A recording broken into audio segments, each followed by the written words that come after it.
welcome back and welcome to another book versus movie video.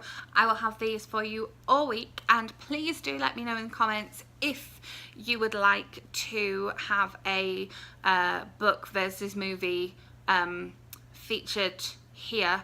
Like, let me know if there's a movie you want me to watch, a book you want me to read, a comparison you want me to make. Let me know in the comments, because I still might have time to do it this week. If not, I can do it in the upcoming weeks. And make sure you are subscribed so my next book versus movie video / book to movie trailer reaction lands in your subscription feed.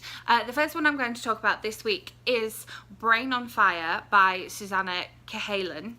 I ended up downloading this on audiobook because I found out that the movie of it was coming to Netflix. So I heard that it was coming on the Friday, so I downloaded it at the weekend and listened to it during the week. I really enjoyed the audiobook. I can recommend doing it as an audiobook. It isn't the author who reads it, but the person who narrates the book, I think, does a really good job of getting into the kind of zone that Susannah was in when she wrote the bits of the book. The book features her stories of kind of after the event of her illness and recovery, and it also features extracts from her diary at the time and things about the time that she's been told by friends, relatives, boyfriends.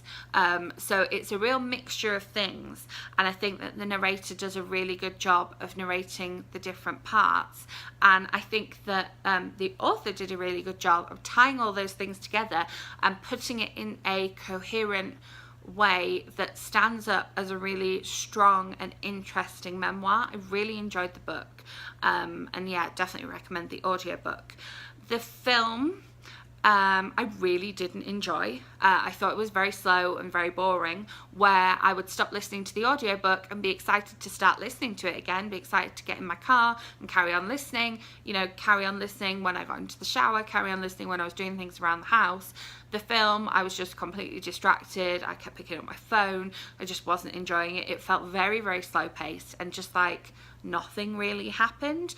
When it's a book about like a major illness that caused like groundbreaking discovery in the medical field, and you know, that almost killed the author of this book, like, how can you make a film about that be boring? I just don't get that. I thought that there was a lot of focus on the before and the lead up to her being admitted to hospital, whereas the book is definitely looking back on it after the fact and talks about her recovery.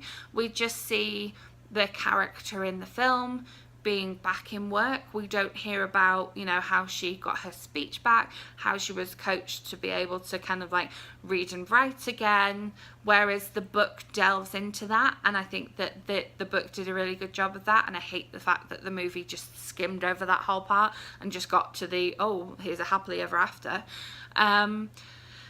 I also felt like, because the film felt really slow to me, and I felt like the main character was really, well, and a lot of the other characters, I felt like there was a lot of overacting going on in the film, whereby they would go from, you know, the main character in particular would go from being normal to feeling ill, and they would just go from like 0 to 10 just like that, whereas the description that I got from the book didn't sound like that's how it happened. If, you know, the direction was to go from 0 to 10 just like that, then fair enough, but it didn't feel like that's the way it would have happened having read the book. And because it didn't kind of like have my attention, and the overacting felt a little bit cringy, I didn't leave the film feeling kind of like inspired and hopeful, whereas I found the book very inspiring at points throughout, and then having finished it, I felt very inspired and it left me feeling hopeful. I was excited about the groundbreaking discoveries that were made, and these were acknowledged in the film by the text that comes up at the end of the film. So you have to have made it to the end of the film in order to find out that actually some groundbreaking medical discoveries were made because of this, but it's not mentioned as much really in the film throughout, whereas in the book you get the fact that, oh, only a few other cases of this have been dealt with. This doctor is a lead in his field. He's published a paper. He mentions me. I went to his presentation. He mentioned me and I was there. You know, you get that throughout the book. So basically, the film fell really short of the book for me. Really, really recommend the book. It's an interesting read. It's a really good listen. It's definitely inspiring and will leave you feeling hopeful.